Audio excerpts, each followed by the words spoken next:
some rooms you can be in, they really will drain you. Yes. And then other places you can be in and they'll crown you. And so it's like asking yourself, when you step into a space, is it giving you energy or is it taking energy away?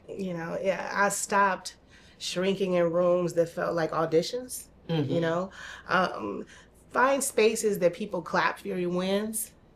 Don't just, be with people that make you feel like you're auditioning all the time.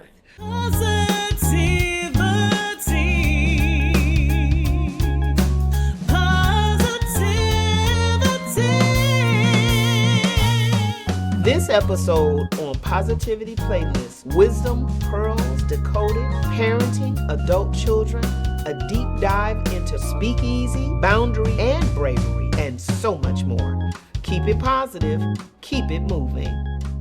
Hey family, welcome back to the Positivity Playlist podcast. I'm Virtue, artist, storyteller, and bright vibe curator. Hey everyone, I'm Lady Mahlika. I am an entertainer, a community motivator, and a good vibes co-pilot. So, quick vibes check, Lady Mahlika. Highlight of your week. The highlight of my week had to be the kickoff of the summer celebration, which was at Acacia Reservation, which is in Beechwood, Ohio.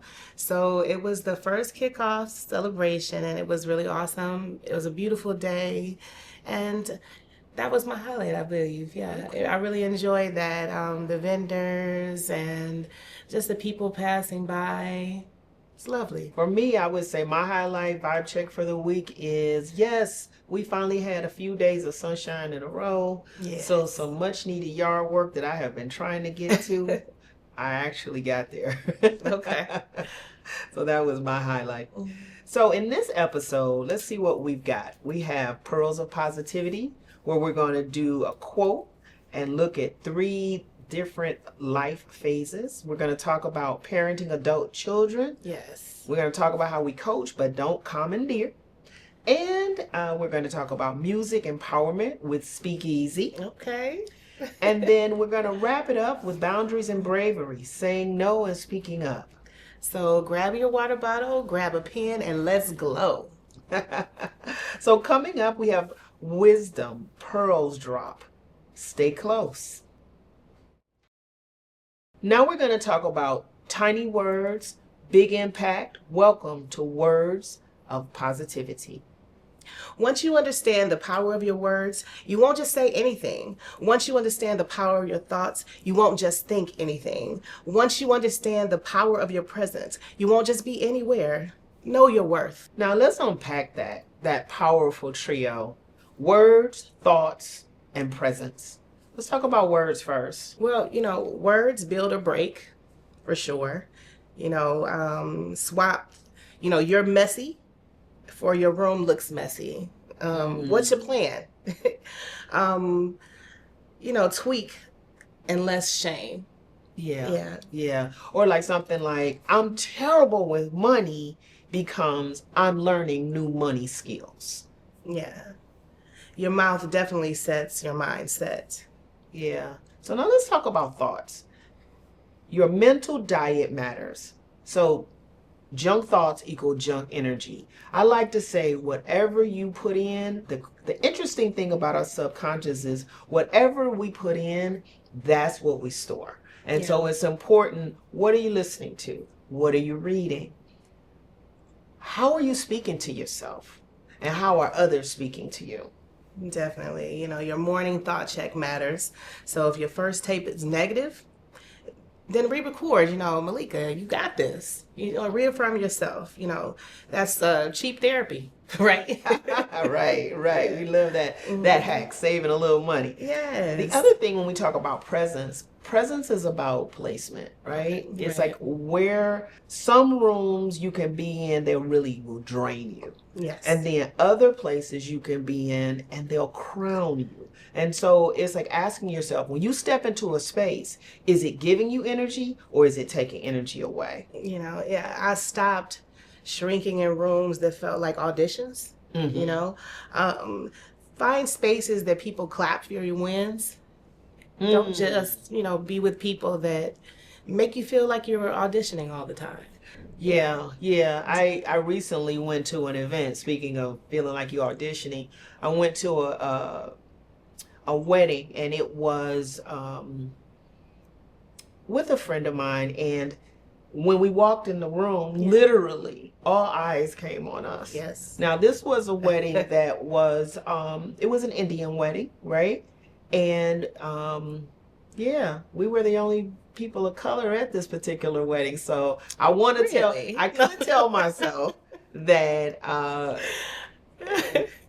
I don't know what those folks were thinking, because I don't know what those folks were thinking. We don't know. We don't know. But instead, I chose to say, well, I guess we were just looking that good that they had to stop and stare. And yes, you were. I saw pictures. So yes, you were. And then we walked on in that room and enjoyed a beautiful, beautiful, beautiful wedding.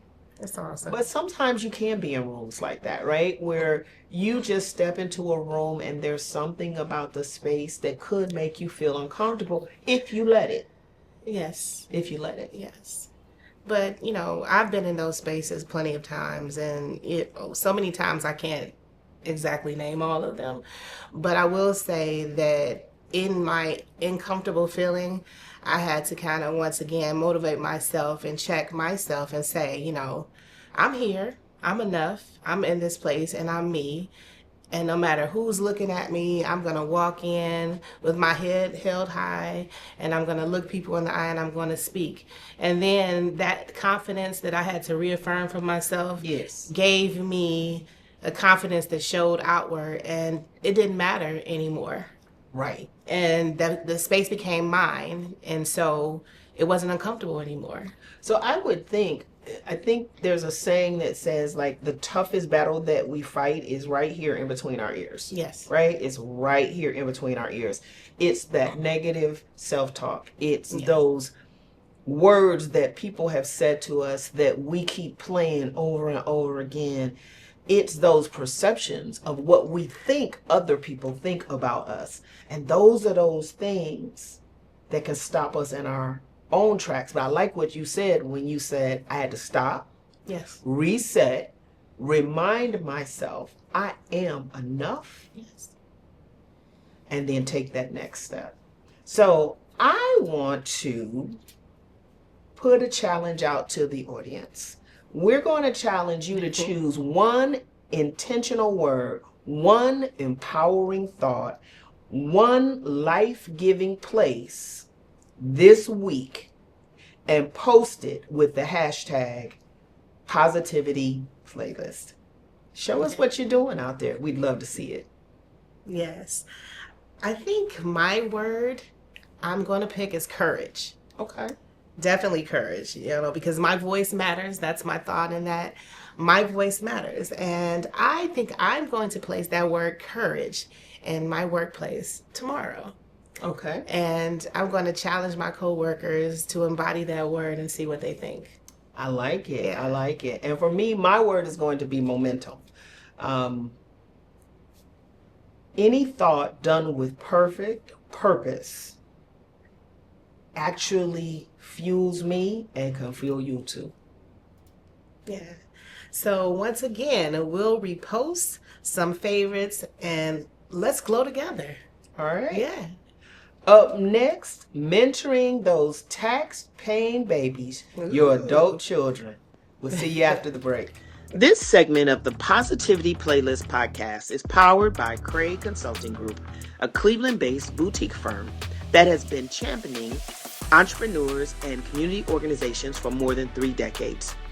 Founded and led by strategic business expert Samia Bray, Cray Consulting pairs big picture vision with roll up your sleeves execution.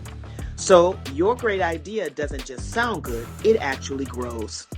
Whether you need a laser-focused startup roadmap, grant-ready business plans, or a scalable marketing strategy, Cray Consulting delivers customized guidance that meets you where you are and propels you where you want to go. Ready to level up?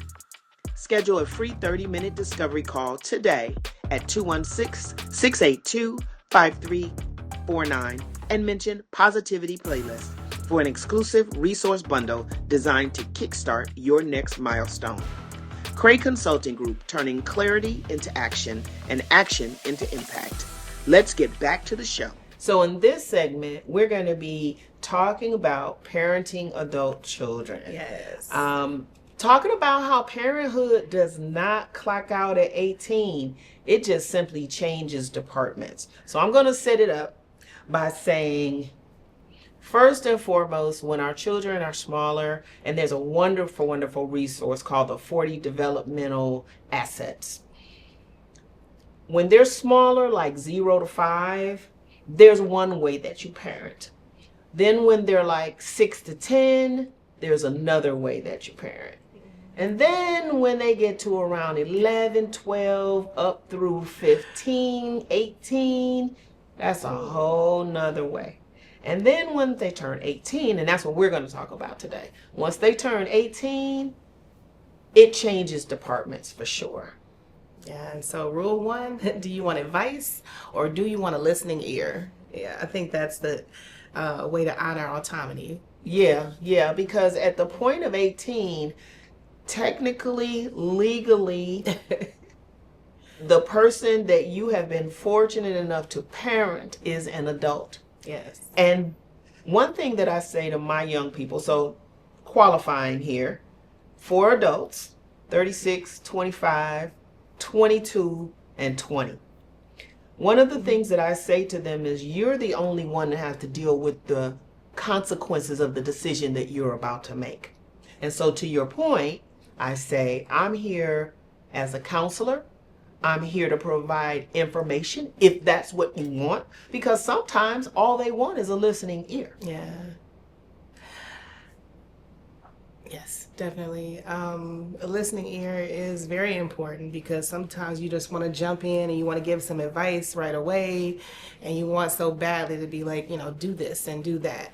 But you can't do that. You have to stop yourself and you have to, step back a little bit and just say, wait a minute, this is an actual person who is an actual adult, and I can't tell them what to do anymore. Yeah. And maybe they don't need to hear my words. Maybe they don't need to hear my voice. They just need to feel me, to see me. Yeah. And there's a couple of pitfalls there.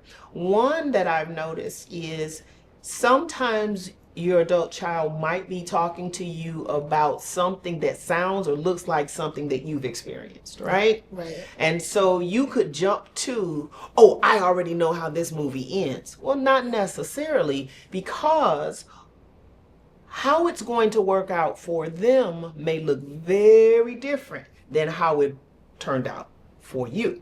Yes. Another pitfall is, I've heard parents say things like, when you get 18, you grown and you got to get out of my house. But up until 18, where were the opportunities to let that young person or to teach that young person how to make decisions so that when they became 18, they were actually able to make the decisions? It's not like some magic button. You just push it, you turn 18 and you just boom, push this button, and all of a sudden you know how to make adult decisions.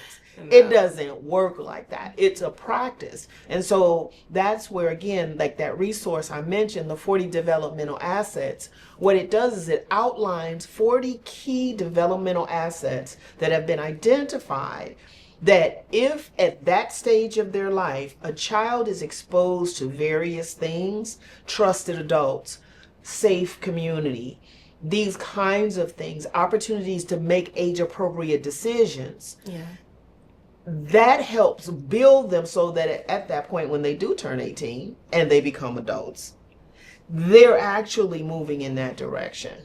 Yes, because 18 is not a magical number.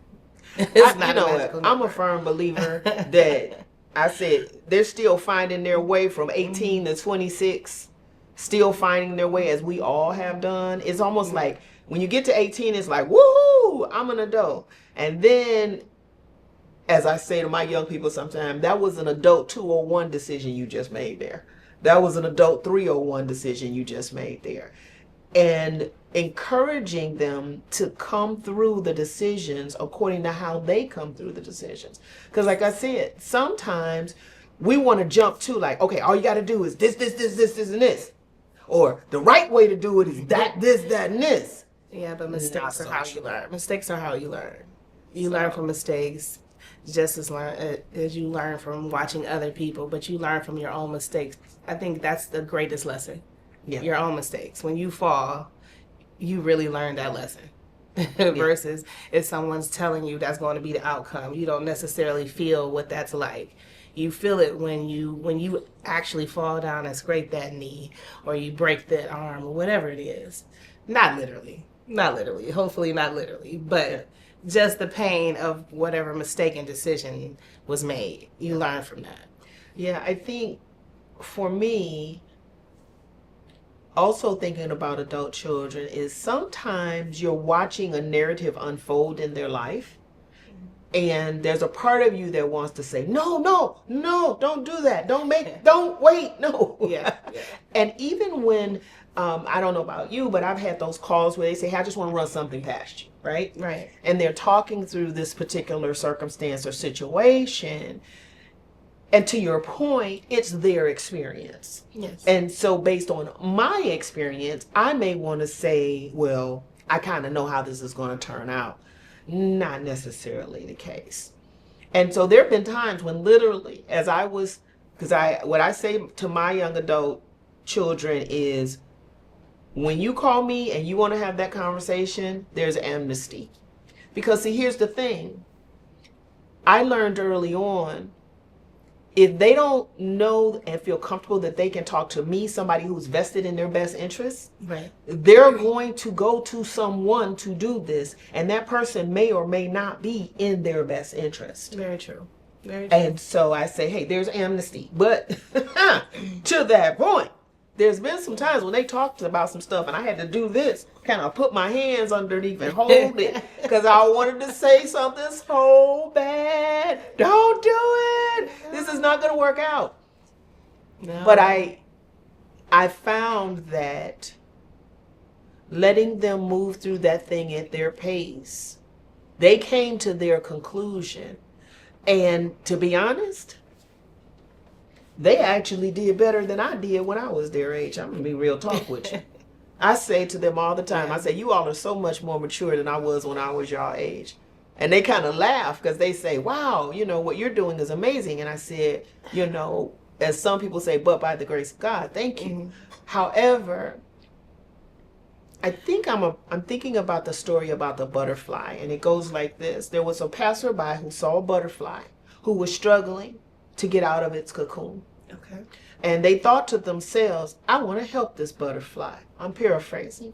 And so they took a pair of scissors and they clipped the opening a little bit bigger so that the butterfly could emerge easily. Okay. One problem though, the butterfly was deformed.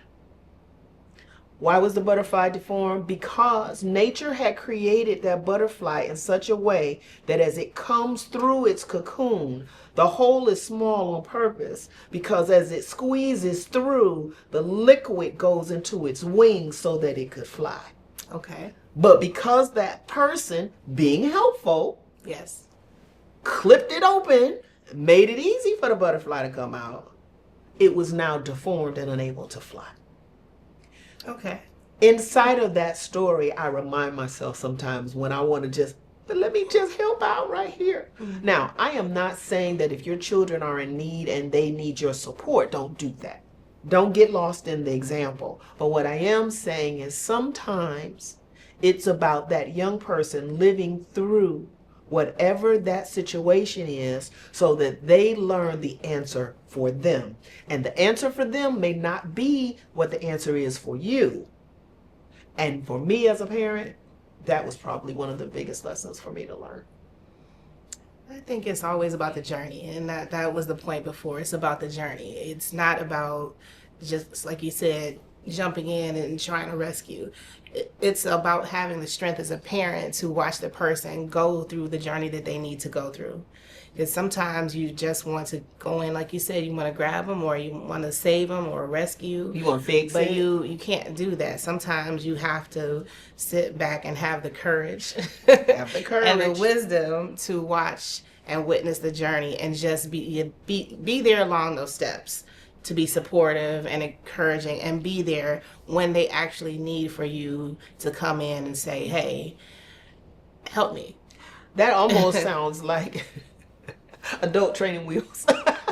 Be close enough that if they fall over, Right. but not there to necessarily fix it. Yes. I think another thing that comes to mind when I think about adult children is we don't live our lives through them. That's the other thing that I've noticed. Sometimes as parents, there are things that we wish we had done when we were that age, or we wish we had experienced at that age, or we wish our parents would have allowed us to do at that age, right? And then we transfer that onto our young people, right? It's not fair to live your life through your children. I've seen this happen with parents like, hey, when I was your age, I wanted to go to college. I would have loved to have gone to college. Well, maybe this child isn't the child that wants to go to college or is built for college, because that pathway isn't everybody's pathway.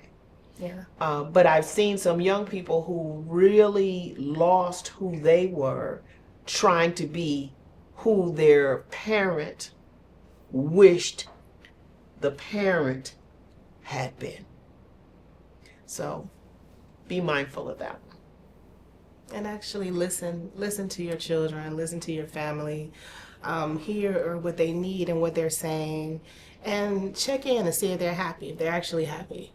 I think that's a big deal now, is not being happy really and seeming to be on the outside. Yeah. Yeah. Okay, so now we're going to answer some questions. One is, how do I get my 25-year-old to move out? It's a good question, and I'm pretty sure there are a lot of you out there wondering what the answer is. And I'm pretty sure there is not one answer, but you can start a timeline, a combo, not a threat, but just a timeline that's actually attainable. That may be a good place to start. I'm gonna just say start, because like I said, one answer isn't the solution. It's not. But you have to start somewhere. Yeah, and I think it's also about setting milestones. Do they have, what is the source of income? What is the budget that they're going to need to be able to move into that place? Also a saving target. And then also, like you said, it's a conversation. It's a conversation with you and that adult child. Because similar to what I was talking about with the 18-year-old thing, if your adult child, so here's the differences. If you've got an adult child who's been living in your basement and they're 25 and you just came to the conclusion that you want them moving out, but nothing has happened to prepare them for said move out, then you've got a longer conversation than somebody else. Yeah. If you are that parent who you've been kind of prepping your child, so I'm going to the two extremes, right? You've been prepping them. They just finished college. They're a little scared now that they graduated college. They don't want to leave the nest. You can put a couple of rocks in there, like start paying on this rent, this house you're living in. Put a little bit on the light bill, put a little bit on the gas bill. If you've been doing some preparation where your child is actively involved. I ain't talking about just in your head. You like, you know what? When you turn 25, you got to get out. No, I'm talking about, does your child know how to do a budget? Does this adult child know? Do they have a job? Do they know how to manage their resources? Have they been paying on any of the bills? Exactly. That child is in a little better position to move out sooner. I've seen families where adult children have moved in because something happened in life, and during that time they were kicking in on the bills. They were saving their money. They were purchasing things for their home. And they had a timeline of X amount of time of when they would move out. And that was a very successful move. I've also seen, and we've gotten those calls where parents have said, you know what, I've had enough, get out. And now you have this adult child out here with nothing, calling everywhere they can, and as we call couch surfing, trying to figure it out. Two totally different circumstances, two very different situations. The ideal would be have the conversation, have the timeline, do the preparation, and it's a much better transition. Exactly. And now it's time to turn up the volume and dive into the rhythm of real stories. In this next segment, I sit down with the dynamic band Speakeasy. 5 artists, 1 sound, and a whole lot of soul. Get ready for inspiration, insight, and a behind-the-scenes look at the music that moves us. Let's get into it. Hey, you're tuned into Music Empowerment, a space where sound speaks truth and creativity becomes connection. I'm your host, Virtue, and this is the Positivity Playlist podcast, where each episode we explore people behind the pulse of powerful music. Today, I am beyond excited to sit down with a band that is turning heads, turning hearts, 5 creatives, 1 incredible sound. Yes, it is Speak Easy. Let's meet this amazing crew and hear a little bit about their story. So let's start off by introducing yourselves. Why don't we start this? Well, you guys do it how you do it. You've all been working together. So name, instrument, role you play, and where you are repping from. Yeah, okay. What's up? I'm Issa. My pronouns are she, her. I'm the vocalist, and I play some guitar sometimes too. I'm coming from Jersey. All right, cool. What's up? Hey, I'm Izzy. My pronouns are they, them. I'm the guitarist and I sing sometimes too. And I'm also from Jersey. Hi, my name's Cameron. I am repping keys. I play piano in the band and I also compose a little bit. Resident music theory nerd, and I am also repping Jersey. Hi, my name is Arya. I play drums and I do our spreadsheets. Yay! From the great state of New Jersey. And hey, I'm Mia. I play bass. I also sing a bit in the band, and I'm from Cleveland. O-H-I-O. Yes, ma'am. All right, and I'm Virtue, and I'm interviewing today, and I'm also from New Jersey. No, I got caught up in it. I just got caught up in it. Jersey energy. It's a Jersey energy. I found it. But no, real talk. How long y'all been doing this together? Because you guys are, I'm loving the energy. I'm loving the sound. Three. I think we can just say 3. 3 years. About 3 About 3 years. years. Okay. Feels like it's been longer. So somebody tell me, how did Speak Easy form, and what is the backstory that brought the 5 of you together? So I would say originally Issa and we met at a DIY basement show in New Jersey. We happened to be 2 of the only Black girls there, and we started talking, and I told her I play bass. She told me she sings, and we were like, we should start a band one day. And months later, we finally did. Issa put out a call to put together a super diverse band, and from there we met Arya. Arya introduced us to Cam, and Izzy's our newest addition, and we're so grateful to have them as well. But yeah, we were founded in New Jersey and going worldwide. Yes. Yes. Speaking of worldwide, was it an instant chemistry for you guys? Because I know you're on a 7-city tour right now, so appreciate you stopping by Positivity Playlist to talk a little bit to the people. Yeah, absolutely. Was it like an instant chemistry, or did it take time for you guys to lock in your sound? No, I think we popped off pretty immediately. I think it was done up from the start. There's something that happens when folks of color get together and do something that's very sacred. Yeah. And it just came very naturally, I feel. I know when I came in, I jammed with Issa first, and it was throwback. instantly we wrote Worship, which is on Oh my the god. album. Wait, and the we were just jamming, and then played with the rest of the band, and then so I feel like for me as the newest member, it definitely felt like it all came together immediately. Yeah. Wow. I know for me, when I see you all perform, or just when I see you all in a space, or when you're on IG and you're putting in your videos or whatever, I'm like, God, they look like they're always having fun. And for some people it's staged, right? But with you guys, I've had the opportunity to really see you all in your element, and it's like the vibration. It's like all of you all are just locked in. It's almost like you've always known each other, even though you just met each other about 3 years ago. So I'm interested, how does that feel for you all when you just like, it's like, these are my people, right? Yeah, I mean, I think the music part comes very naturally. It's very fun. I mean, I have a great time. Okay. Being in a band is hard work. That definitely does, like, that's intentional. That's like showing up consistently. Yes. The performing part, though, that's easy. That's so fun. And I don't know. I mean, what do you guys think about it? I think I'm always learning. Learning new ways to do better, be better, figure out new ways to like interact with the people around me. So for me, it's always about learning, just trying to be more. Yeah. And I'm grateful that I think our music is so good because we're also so close as people. Like, we're all good friends, It's never just been, oh, we get together, play music, and we don't talk outside of that. Like, I think the love that we have for each other pours into the sound, which pours into the love, and it's this beautiful circle.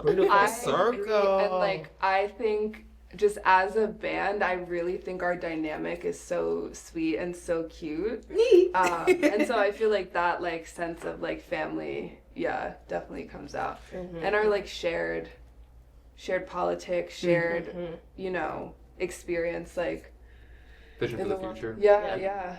Yeah, I mean, they're just cool guys, like, generally. So they're just really cool guys to hang out with. So.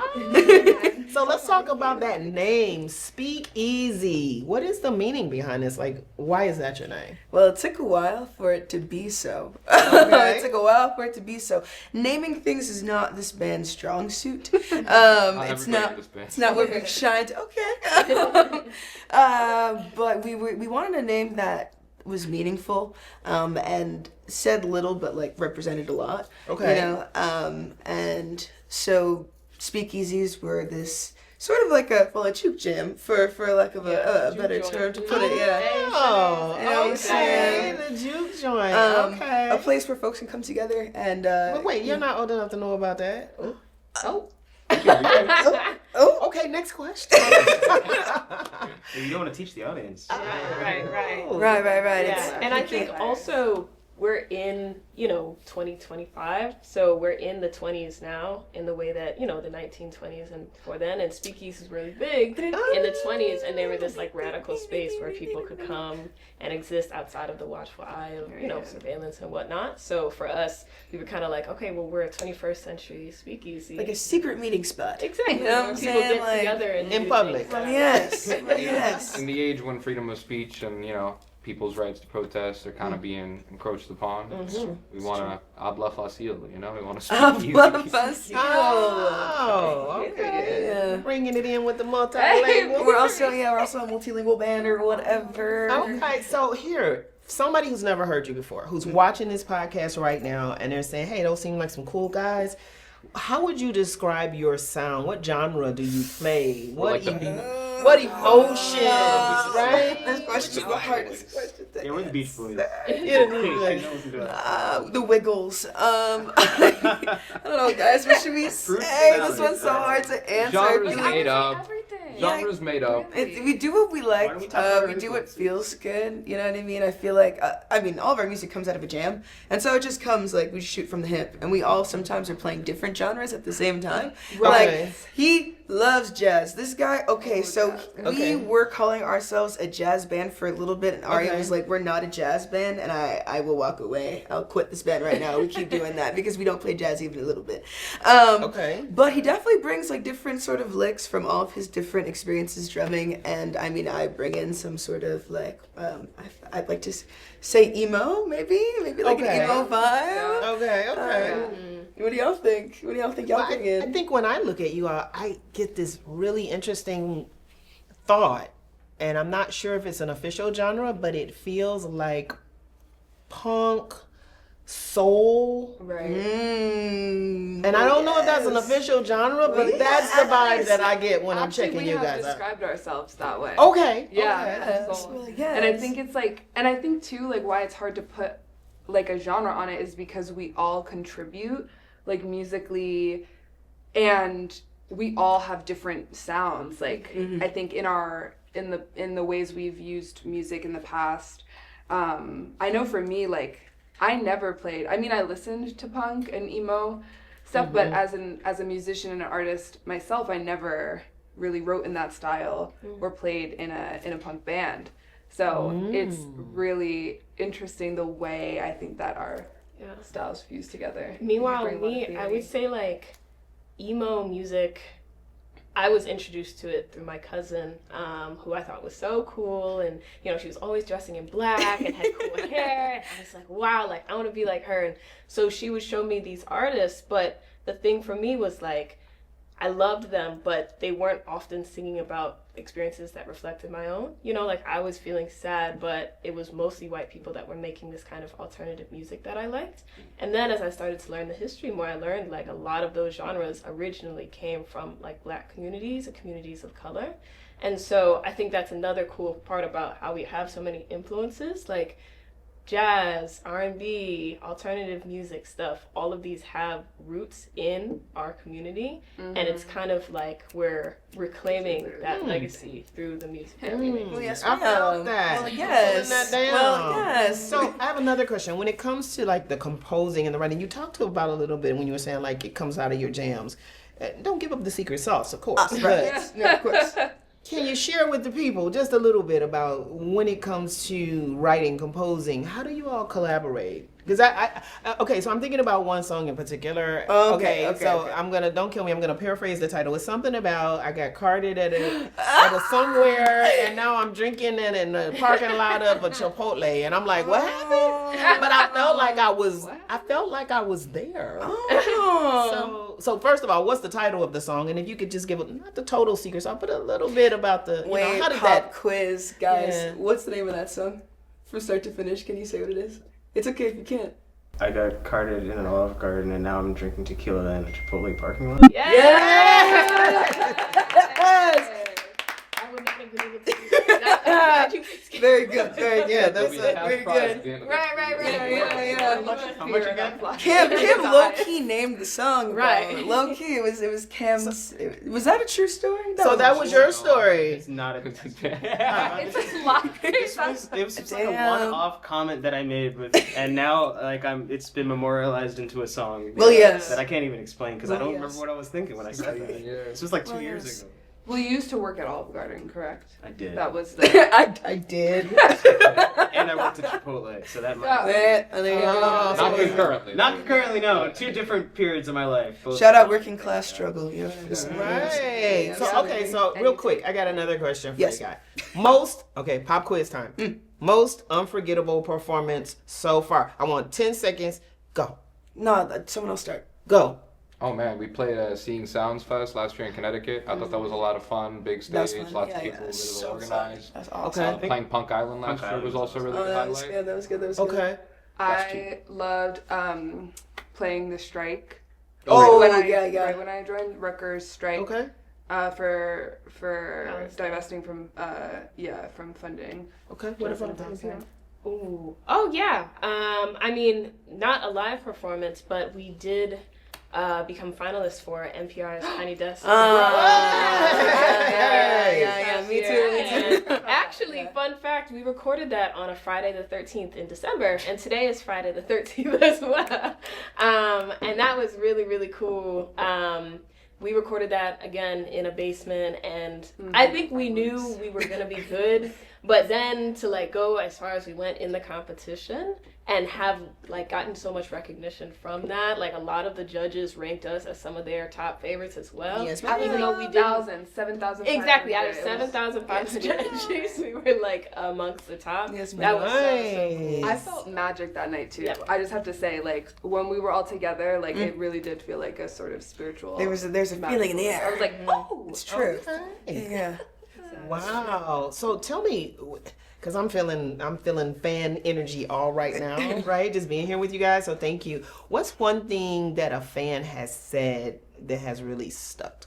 Like something. How does it feel knowing that your music, it resonates so deeply? And like you said, with the NPR Tiny Desk Top Shelf.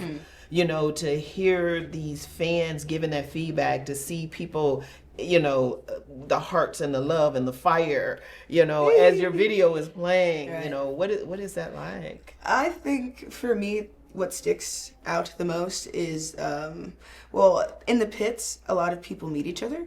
I think a lot of and folks... by that she means the mosh pits, like when people get right. Oh yeah, sorry. For those so who don't know, my apologies. Well, yes. My apologies. Well, yes. To the Positivity Playlist audience, yes. This group is a multicultural, people of color band that does mosh pits. Yes, we do. In fact, it's fun. You know what I'm saying? We jump around, have a good time. But we find friends in that space, and long-lasting friends as well. Folks who come up to me and they're like, I met one of my really good friends at one of your shows, and like I will always remember that, and we always come out and kind of celebrate that. And yeah, that's what matters the most to me. Is very impressionable to me. Okay, cool. So tell me, as we get ready to wrap up our time together, because I know you guys are in just for a little while and then you're on to the next city. What's up next for Speakeasy? Any exciting works, new music? Cleveland, Nashville, Atlanta, Scranton, New Haven, New York, Teaneck, Coast Camp Go. Oh my God, Ghost Ranch. Oh man, we're booked and busy the next couple of months. That's gonna be really fun. That's a music We got festival. lots of performances. We have to try and find time to not play live shows after. And then August is nap time. We're taking a really big nap all of the month of August. And we're gonna be working on new music because we just released our first album. Yes, we still have time. It's true. Stream that, which we accidentally named. Right. Because we were talking about what we should name it and getting stressed, and then I said, it's okay, we still have time to figure it out. And then we were like, hey. You know what? Back to that creative vibe that we were talking about. So I have to say, it is really rare to see a group that's so dialed in for both their craft and their connection. Oh. And what you all are building is more than music. It feels like a movement. And I appreciate that. So before we wrap up, is there anything else that you'd like to say to inspiring artists that might be watching the Positivity Playlist right now and in their room, doing a little something? Not like me, my gift is clapping. But, for other musicians like yourself, what would you say to them? Free Palestine, free Congo, free Haiti. And back to indigenous folks everywhere. I think if there's musicians out there who are in their bedrooms making music and you got no one to share it with people, because people will like your music. I find I get really nervous before performances. I'll go up and I'll do them, and then one person will come and say like, I thought you were amazing. Right. And that makes my whole night. And you never know. Put your stuff out there. Right. Period. Yeah. What about you? Nobody got anywhere in the world without all of the rights that we hold dearly came from lots of very active political protest, not the kind that was necessarily always peaceful.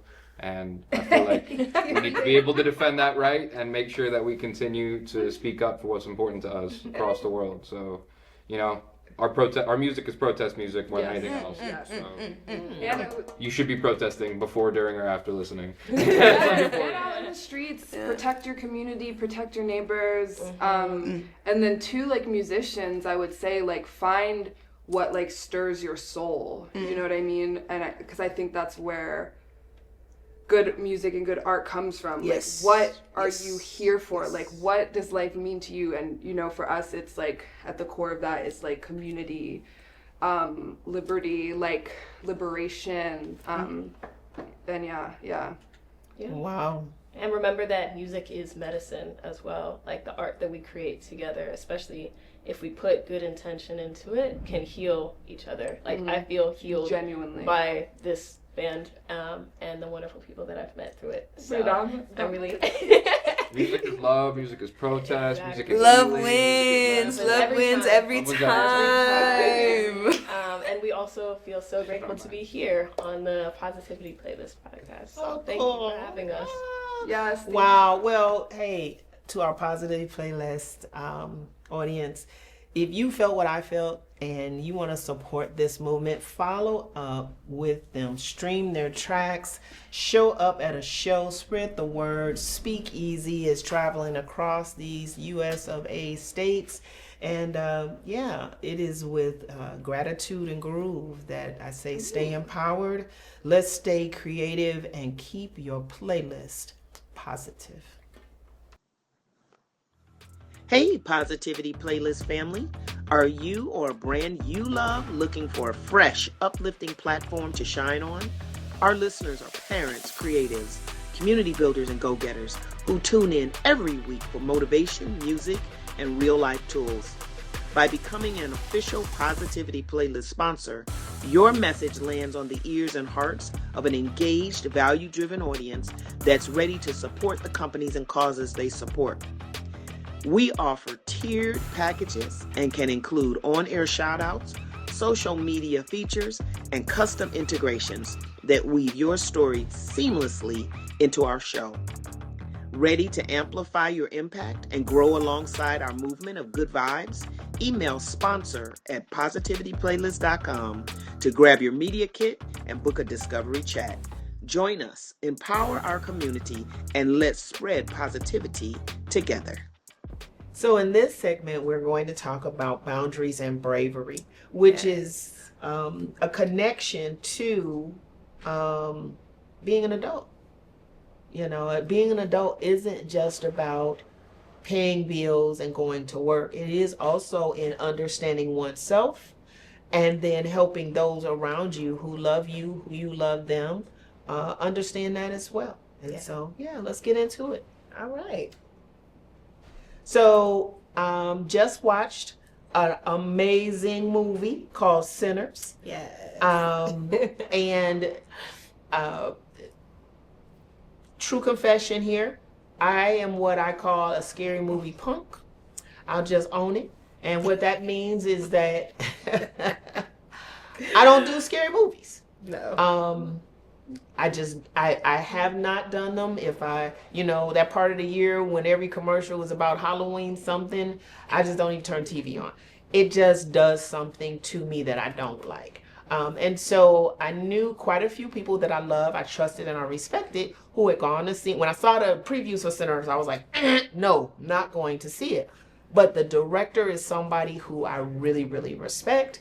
I saw Black Panther, I saw Wakanda Forever, I saw all three of the Creeds. And so I felt like, this director does really good work that I really enjoy. So I think I want to see it. So I had some folks that I know go see it first, and I was like, is it bad? And they were like, it's not that bad. And I asked all 5 of them, and they were like, it's not that bad. And so I went. Well, unfortunately for me, when I went, there was a scene, and I won't give away the whole movie, but there was a scene where some Native Americans made a statement, the sun is going down and we gotta leave. In hindsight, that's when I should have left the theater too. Because what happened after that was exactly what the movie was supposed to do. But the challenge for me was I began to hear screaming in the movie theater. And then I realized that it was me because I was that terrified at that point of the movie. I was screaming, I was crying. At one point, I was almost hyperventilating. Other people in the movie did not affect them at all, but that's how it affected me. And I'm sharing this to say because I know I'm not the only one. The movie in itself is an amazing movie. But today we're talking about boundaries, and we're talking about it in a real way. And that's why I shared that experience with you. Not to say it's not a good movie, not to say don't go see it, but to say understand your boundaries. In hindsight, as I went back and I unpacked that, I said, what was it that made me not want to see scary things? Well, the first thing is I'm highly visual.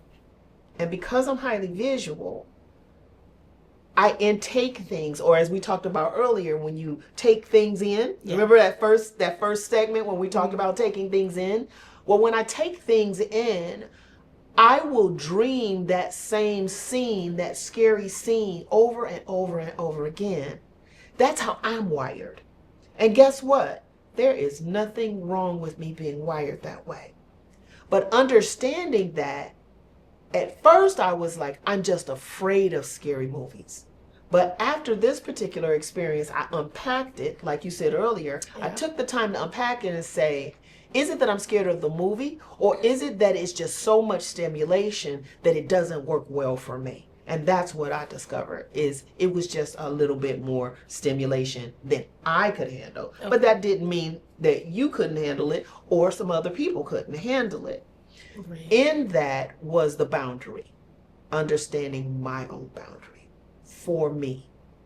And having the courage to then say, even though it works for you, when the Native American people, the indigenous people said, I'm out, you should have went too. I should have went too. I should have left too and said, text me when that part is over and the sun come up the next day. Text me when that part of the movie happened and I'll come back into the movie. Yeah. That's me understanding my boundaries and then saying to trusted folks, this is me. Yes. That doesn't have anything else to do necessarily with other people. That's me understanding my boundaries and being clear in how I explain that to other people and not feeling like, oh, they're going to think I'm a scaredy cat, because I am. Or they're going to think I'm a... You just don't like scary movies. I just don't like scary movies. You don't like scary music. I don't like scary music. Yeah, so all of it. All of it for you. All of it. It's fine. And it's okay. Mm-hmm. And it doesn't make me less than. No, not at all. But I wanted to talk about that because I know I'm not the only one. So to all the other scary movie punks that's out there that's watching this, let me tell y'all something. Go see the movie. Alone. She is there with you. I'm there with you. And when you go to see that movie, go see the movie. When you go see the movie, when the indigenous people say, we got to get back, the sun is going down, leave the theater, you can come back after the sun come up. And you'll enjoy the movie even much better. And you won't have nightmares. Okay. Because I had nightmares after that. That's fair. I worked it out. But I had a few nightmares. Well, we had a plan. I had a plan. We had a plan. Yes, we had a plan. So that's, that's just one example. But all of us have boundaries. Some of us don't like small spaces. Some of us don't like heights. Heights. Yes, I am afraid of heights, and I am very well aware of my boundaries. Very well aware. Yeah. And I am not bothered if anybody is bothered by the fact that I am very afraid of heights. Yeah. So. And yes, see, I now understand. For me, heights ain't an issue. I'll tightrope, jump out of a plane, skydive. I love all of that. Make my heart pump. I feel like I'm alive. The only way I'm getting out of a plane is if you push me. That's about it. Jumping willingly is never going to happen. Yeah. But that's that thing, going back to our initial quote at the beginning of the show, it's like, as we think about our words, sometimes if somebody is expressing their boundaries, honestly, yes, with you, if we're not careful, the words that come out of our mouth will be something that could be harmful to that other person. Yes. Or even the words we say to ourselves. If we're feeling a certain boundary, the words that we say to ourselves could be harmful to ourselves. Yes. And we just want to say, you are enough just the way you are. And if you have a boundary or there's something that you're not comfortable with, own it, communicate it, step into it. Yeah. People don't know unless you say something. So you do have to communicate what that is so that you give people the opportunity to respect what your boundary is. So you have to identify your boundary and speak it out loud. Yeah. And it's okay.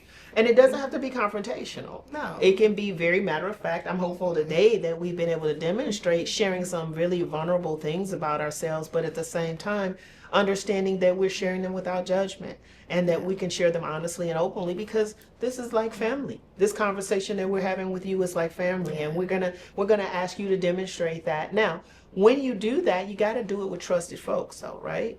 Right. Because there are some people that when you share your vulnerability, they may say something to you that will be harmful. That's where the wisdom and the discernment come in. Yeah.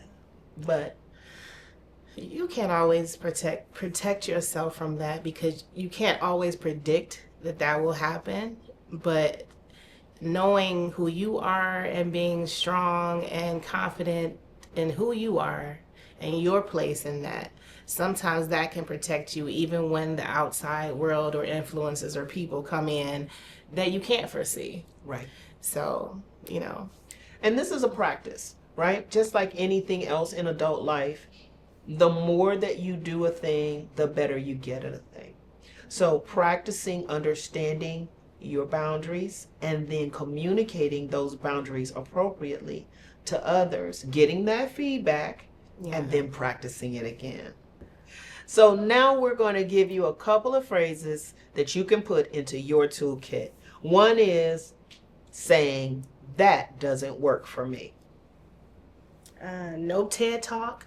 Over-explaining invites negotiation. Offer alternatives only if you choose. And, practice in the mirror. Build that speak up muscle. And for affirmation, repeat after me. My voice is valid. My voice is valid. Okay, I have one. Okay. Share wins with boundaries and bravery. Elaborate, speaking up. And you know what? My boundaries deserve respect. This portion of the show is proudly sponsored by Lady Mahlika, singer and songwriter whose soulful voice turns every stage into a sanctuary. From jazz-kissed R&B ballads to feel-good funk anthems, Lady Mahlika's music is the soundtrack for people who crave authenticity and joy. Catch Lady Mahlika live, where she and her band serve up high-energy sets that leave audiences floating. Can't make it in person? Stream Lady Mahlika's latest album, Undercover, as well as original music, I Miss You and My Energy, on all major platforms. Follow Lady Mahlika on all social platforms for behind-the-scenes rehearsals, wellness check-ins, and exclusive merch drops. Ready to elevate your event? Book Lady Mahlika for weddings, corporate galas, or community festivals at www.ladymahlika.com and mention Positivity Playlist for a discount off your booking fee. Lady Mahlika, where melody meets mindfulness. Now, back to the show. So this episode, we decoded pearls, mentored adults, vibed to empowerment tunes, drew boundary lines, and met speakeasy. Wow. And this week's positivity challenge, don't forget to post your power trio, your thoughts, your words, and your locations, and honor one boundary. Yes.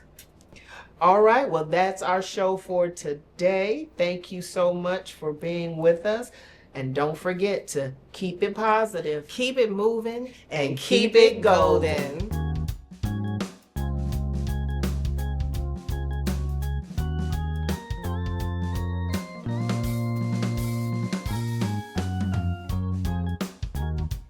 Loving the Positivity Playlist vibes? Help us keep the inspiration rolling. Check the description box below for simple ways to donate. Every gift, big or small, powers more good energy episodes. Thanks for being part of the Uplift.